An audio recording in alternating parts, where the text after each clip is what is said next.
अस्सलाम वालेकुम। आज हम स्टार्ट करते हैं अपना नेक्स्ट टॉपिक जो कि है uses of methane. Last time हमने प्रॉपर्टीज़ ऑफ अल्केन्स पढ़ी थी और उससे पहले हम अल्केन्स की प्रिपरेशन, रिएक्शन और IUPAC नेमिंग कर चुके हैं। तो अगर काइंडली किसी ने वो वीडियोस नहीं देखी तो पहले वो देखें, उसके बाद ये देखें ताकि आपको कुछ इन टॉपिक्स की समझ आए। सारे टॉपिक्स से इंटर रिलेटेड हैं। अगर आपको कोई एक टॉपिक नहीं आता होगा तो इन टॉपिक्स को समझना काफ़ी मुश्किल हो जाएगा। तो यूजेस ऑफ मीथेन की तरफ हम आते हैं। यूजेस ऑफ मीथेन, मीथेन है क्या हमारे पास? मीथेन एक अल्केन है, अल्कीन है और मीथेन का फॉर्मूला हमारे पास क्या होता है? CH4। मीथेन को हम बायोगैस भी बोलते हैं, बायोगैस। तो अब हम एक एक करके इसके तमाम यूजेस देखते हैं। सबसे पहले देखें तो फ्यूल लिखा हुआ है, methane is used as fuel. इसमें एक चीज़ ये देखने वाली है कि हमारे यहाँ जो नेचुरल गैस है, नेचुरल गैस या जिसे हम सुई गैस बोलते हैं, इसमें 85% सिर्फ मीथेन होती है। तो इससे हमें ये अंदाज़ा होता है कि मीथेन फ्यूल के तौर पर कैसे यूज़ होती है। 85% तो सिर्फ मीथेन है जो हमारे घरों में आ रही है, जिससे हम मुख्तलिफ हीटर्स वगैरह या इस तरह के इक्विपमेंट्स चला रहे हैं। तो ये सब मीथेन की वजह से हो रहा है। इसी चीज़ को एक दफ़ा एक स्लाइड के अंदर देख लें आप।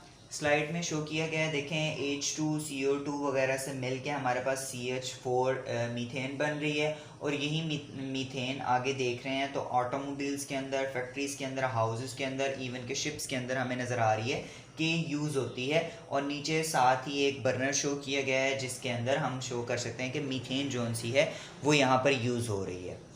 नेक्स्ट चलते हैं हम आगे, इल्यूमिनेटिंग गैस। इल्यूमिनेटिंग का मतलब क्या है? इल्यूमिनेटिंग का मतलब है रोशनी देने वाली, ठीक है। तो methane is also used as illuminating gas. Next चलते हैं हम प्रिपरेशन ऑफ सब्सटेंसेस के ऊपर। प्रिपरेशन ऑफ सब्सटेंसेस में हमें देखने की ये ज़रूरत है कि हमारे पास मीथेन है, मीथेन हमारे पास डिफरेंट सब्सटेंसेस प्रिपेयर करता है, जिनमें से कुछ सब्सटेंसेस यहाँ पर मैंने लिखे हैं और जिन्हें मैं स्लाइड में भी बाद में शो करूँगा। Methane is used for the preparation of substances like methyl chloride, dichloromethane, chloroform and carbon tetrachloride. अगर किसी बच्चे को याद हो तो ये सारे के सारे प्रोडक्ट्स कौन से हैं? ये सारे के सारे हेलोजिनेशन रिएक्शन या फ्री रेडिकल मैकेनिज्म रिएक्शन के अंदर प्रोड्यूस हुए थे। इसी चीज़ को एक दफ़ा स्लाइड के अंदर आप देख सकते हैं। जैसे ही आप देखेंगे, देखें आपको जो सेकंड स्टेप है प्रोपगेशन का, उसके अंदर देखें आपको मिथाइल क्लोराइड बनता हुआ नज़र आ रहा है। उसके बाद अगर हम आगे चलते रहें तो मेरे पास डाइक्लोरोमीथेन बनेगा, फिर उसके बाद ट्राइक्लोरोमीथेन जिसे कि हम क्लोरोफॉर्म भी बोलते हैं, और एट द एंड मेरे पास कार्बन टेट्राक्लोराइड बन रहा है। नेक्स्ट चलते हैं। नेक्स्ट हमारे पास है कार्बन ब्लैक। मीथेन को यूज़ करते हुए हम कार्बन ब्लैक बना सकते हैं। कार्बन ब्लैक कैसे बनेगा? ये रिएक्शन हमने ऑलरेडी ऑक्सीडेशन रिएक्शन या फिर इनकम्प्लीट ऑक्सीडेशन में हमने पढ़ा था। इसे यहाँ पर मैंने इक्वेशन को दोबारा से रिपीट भी कर दिया है। 3CH4 + 4O2।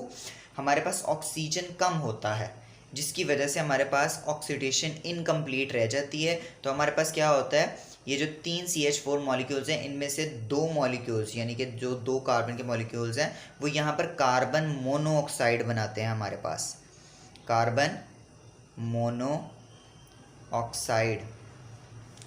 जबकि हमारे पास जो एक कार्बन है वो हमारे पास एज कार्बन ब्लैक आ जाता है, और बाकी के जो हमारे पास हाइड्रोजन और ऑक्सीजन बचेंगे वो हमारे पास वाटर मॉलिक्यूल्स बना लेंगे। इसी कार्बन ब्लैक के यूजेस जो से होते हैं वो काफ़ी डिफरेंट होते हैं, जिसमें यहाँ पर paint, printing inks and automobile layers लिखा हुआ है। इसी चीज़ को एक दफ़ा मैं स्लाइड के अंदर शो कर रहा हूँ। आप देख सकते हैं हमारे पास कार्बन ब्लैक मौजूद है, और इस कार्बन ब्लैक के यूजेस देखें ये कहाँ कहाँ पर यूज़ हो रहा है। टॉप लेफ़्ट के ऊपर देखें, टॉप लेफ़्ट के ऊपर से हम राइट साइड की तरफ चलना स्टार्ट करेंगे। हमारे पास आ रहा है टायर्स, टायर्स के अंदर कार्बन ब्लैक यूज़ हो रहा है। उसके बाद है कन्वेयर बेल्ट, फिर उसके बाद नेक्स्ट देखें तो केबल्स हैं, फिर उसके बाद रबर शूज़, ठीक है। उसके बाद वो अदर प्रोडक्ट्स भी कह रहे हैं, यानी कि जो अभी हम सारे देख लेंगे उसके बाद जो बचेंगे, ड्राई बैटरीज, ठीक है। ऑटोमोबाइल इंटीरियर, ऑटोमोटिव इंटीरियर, ये वही ऑटोमोबाइल लेयर्स जो हमने पढ़ी थी ये वही हैं। फिर उसके बाद है इंक एंड पेंट्स, इन तमाम चीज़ों के अंदर कार्बन ब्लैक यूज़ हो रहा है और यही कार्बन ब्लैक हमारे पास मीथेन से प्रोड्यूस हो रहा है। Next one is fertiliser. Methane is also use in the manufacture of urea fertiliser. Urea fertiliser के अंदर इसकी प्रोडक्शन ये यूज़ होता है यूरिया फर्टिलाइज़र की प्रोडक्शन के लिए। अब कैसे यूज़ होता है वो सारे के सारे रिएक्शन मैंने यहाँ पर लिख दी हैं। क्या होता है हमारे पास, सबसे पहले हमारे पास मीथेन है। ये मीथेन और 2H2O वाटर रिएक्ट करेंगे, रिएक्ट करके हमारे पास CO2 और 4H2 कार्बन डाइऑक्साइड और हाइड्रोजन गैस बनेगी। ये हाइड्रोजन गैस 4H2 जो सी है ये रिएक्ट करेगी हमारे पास N2 के साथ। N2 नाइट्रोजन, ये वो नाइट्रोजन है जो हमारे पास एयर के अंदर मौजूद होती है। एयर से ये नाइट्रोजन ली जाती है, ये किसी रिएक्शन के ज़रिए नहीं आ रही, ठीक है। तो यही H2 जो सी नाइट्रोजन के साथ रिएक्ट करेगी तो मेरे पास यहाँ पर NH3 बनेगा, मेरे पास यहाँ पर अमोनिया बन जाएगा, अमोनिया। ये अमोनिया अब इस कार्बन डाइऑक्साइड के साथ जो हमने पहले रिएक्शन के अंदर बना लिया, इसी के साथ रिएक्ट करेगा और जैसे ही ये रिएक्ट करेगा तो हमारे पास ये अमोनियम कार्बामेट बनाएगा, अमोनियम कार्बामेट,